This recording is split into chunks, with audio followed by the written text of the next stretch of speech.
PM Bhojpuri लोकगीत में आप लोग का स्वागत है। आज आप लोग के लिए एक प्यारा से ऐसी गारी विवाह गारी गीत है। तो आप लोग ऐसी गारी नहीं सुने होंगे, पहली बार ऐसी गारी में गा रही हूँ, तो आप लोग जरूर सुनिएगा।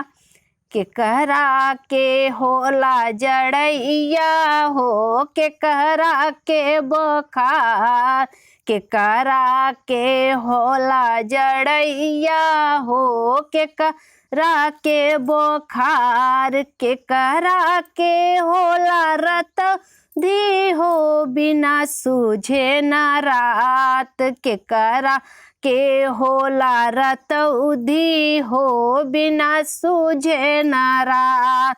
अरे अगुआ के होला जड़ या हो, समधि के बोखार, अरे अगुआ के होला जड़ या हो, समधि के बोखार। दुल्हा के बहनी के होला रतौधी हो, बिना सूझे न रात, दुल्हा के बहनी के होला रतौधी हो, बिना सूझे न रात। अरे कैसे जे छूटी जड़ैया हो, जे हो के होला बोखार, अरे कैसे क छूटी जड़ैया हो के जे बोखार, अरे कैसे के छुट्टी है रतौधी हो, बिना सूझे न रात, अरे कैसे जे छुट्टी है रत